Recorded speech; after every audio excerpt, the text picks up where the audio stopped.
안녕하십니까. 임종욱 부동산TV의 임종욱입니다. 자, 오늘은 서울의 중심이라고 말씀드릴 수 있는 서울시 중구의 입지과 그리고 개발 호재, 그리고 중구 신당동의 모아타운에 대해서 낱낱하게 분석해 드리도록 하겠습니다.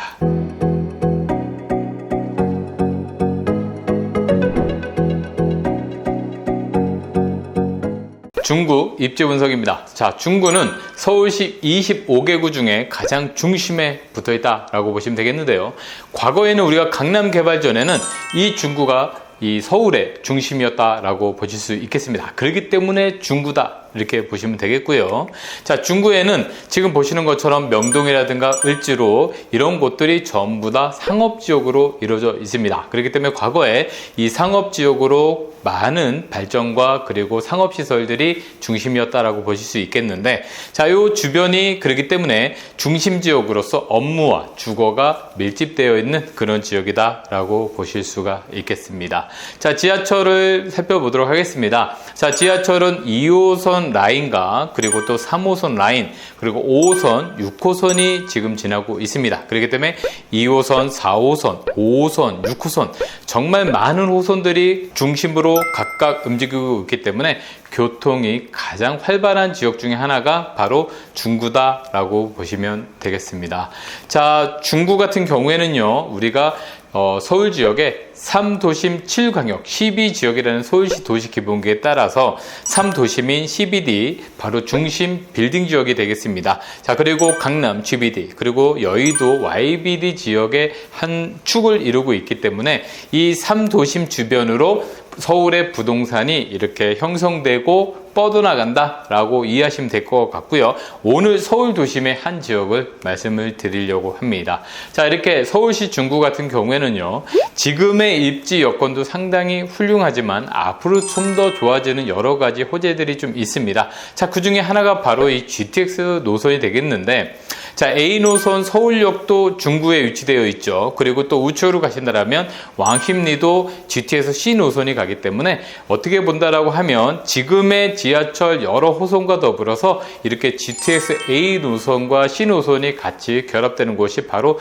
중구다라고 보실 수도 있겠습니다. 자, 그리고 청계천을 주변으로 한 이 세운상가, 과거에는 새로운 기운이다 해가지고 새로운 세운상가가 많이 과거에 굉장히 유명한 그런 상가였었는데, 자, 이 세운상가가 이제 재정비 촉진지구로 지정됨에 따라서 개발이 활발하게 진행되고 있습니다. 그래서 개발이 지금 완료된 구역도 있고요. 그리고 개발이 지금 현재 진행된 구역도 있고, 또 개발이 또 더딘 구역도 있다. 이렇게 해서 세운상가 주변이 재정비 촉진지구로서 개발이 활발하게 움직이고 있기 때문에 향후에 이렇게 개발이 완료됐을 때는 지금의 노후된 건축물들이 또 새롭게 신축 건물로 변모됨에 따라서 또 이 중구의 어떤 새로운 모습을 볼 수 있는 곳이 바로 중구다 이렇게 보시면 되겠습니다. 자, 그리고 최근 들어서요, 이 고도 제한이 완화되고 있습니다. 자, 이렇게 고도 제한이 완화됨으로써 기존에 개발을 하기 어려웠던 그런 지역들이 이제는 개발에 대한 어떤 기대감이 상당히 높아지고 있는데요.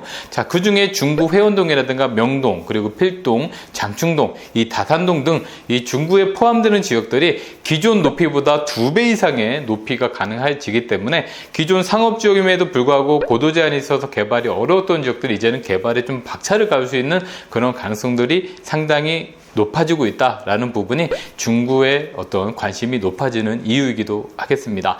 자, 그리고 지금 보시는 것처럼 중구 지역은 상업지역으로 많이 이루어져 있다 보니까 이 상업지역은 재개발이라는 호재를 제외하고요, 나머지 지역에 대한 재개발 진행 사항들이 있습니다. 자, 그래서 첫 번째 본다라고 하면 중구 중림동을 비롯해서 재개발과 공공도심, 공공주택 복합 사업이 진행되고 있고요. 자, 그리고 신당역 주변으로 신당 모아타운이 지금 진행되고 있습니다. 과거에도 신당 8구역이라든가 9구역들이 많은 관심을 가졌던 그런 지역이 되겠고, 최근 들어서 이 신당역 주변으로 모아타운 그리고 역세권 정비 계획, 여러 정비 사업들을 통해서 많은 분들이 관심을 가지고 있는 그런 지역이다라고 보시면 되겠습니다. 자, 지금 보시는 지도가 바로 신당역 주변의 정비 사업 지도다 이렇게 보시면 되겠는데, 지금 보시는 것처럼 신당역 1구역, 2구역, 3구역 모아타운이 지정돼서 지정되고 있고요. 자, 1구역과 겹치는 지역이 또 역세권 정비 사업으로서 최근에는 이 역세권 반경 원래 500m 내에 또 250m 내에 1차, 2차 역세권이었었는데 최근 들어서 2024년도까지는 350m 내까지도 1차 역세권으로 확장해 줌에 따라서 최근에 역세권 정비 사업에 대한 기대감이 상당히 높습니다. 자, 그래서 어찌 보면 모아타운보다 역세권 정비 사업을 했을 때 더 높은 용적률을 적용받을 수 있어서 사업성은 훨씬 더 좋아질 수가 있겠습니다. 그래서 모아타운으로도 진행이 되고 있지만 역세권 정비 사업으로도 또 진행을 하고 있는 지역이 바로 이 중구 신당동이다 라고 보시면 되겠고요. 조금 더 구체적으로 구역별 정보를 말씀을 드려보도록 하겠습니다. 자, 첫 번째 지하철 신당역과 가까운 이 1구역 같은 경우에 노후도 상당히 높습니다. 보통 이 신당 1, 2, 3구역 전부 다가 노후도가 상당히 높은, 그러니까 노후화가 많이 진행됐던 그런 지역이다라고 볼 수 있는데, 자, 지금 보시는 1구역 같은 경우에 앞서 말씀드린 것처럼 역세권 정비 사업과 모아타운이 같이 겸비해서 진행되고 있는 그런 지역이다라고 보시면 되겠고요. 자, 1구역 같은 경우에 1-1, 1-2, 1-3, 1-4 구역이 진행되고 있고, 지금 보시는 주황색이 역세권 정비 사업이 진행되고 있습니다. 그렇기 때문에 이렇게 약간 정비 사업 자체가 두 가지가 진행되고 있다라고 보시면 되겠고요. 자, 이 구역은 1구역 바로 밑에 있습니다. 역시 노후도가 거의 90%가 넘을 정도로 상당히 노후되어 있는 그런 지역이다라고 보시면 되겠는데, 자, 이 지역 같은 경우에도 총 5개의 구역이 진행되고 있습니다. 자, 그리고 3구역과 동화동 1구역이라고 이렇게 두 가지로 호칭을 부르고 있는데, 자, 일반적으로 신당 3구역 그리고 동화 1구역 이렇게 같이 혼재돼서 부르고 있으니까 이거는 같은 구역이다 이렇게 이해해 주시면 좋을 것 같고요. 자, 여기 같은 경우에는 노후도가 88%입니다. 역시나 뭐 노후도는 상당히 많이 되어 있는 곳이고요. 모아타운 같은 경우에는 57% 이상의 노후도만 가지고 있으면 노후도는 큰 문제가 없고, 다만 이 조합원들의 어떤 동의가 상당히 좀 중요한 그런 지역이다 라고 보시면 되겠습니다. 자, 여기 같은 경우도 6개의 구역이 진행 중이고요. 오늘 촬영일자가 7월 12일인데요 7월 13일 날 구청에서 주민 설명회를 개최한다고 합니다. 자, 여기 신당동 같은 경우에는요 민간에서 진행되는 것보다 오히려 구청에서 좀 더 활발하게 진행하려고 노력을 하는 부분들이 다른 지역과 조금 다른 차별성을 좀 가지고 있다라고 보시면 되겠고요.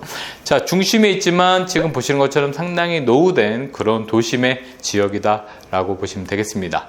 자, 그래서 중구 신당동 주변의 중구 지역의 아파트 시세를 한번 살펴볼 건데요.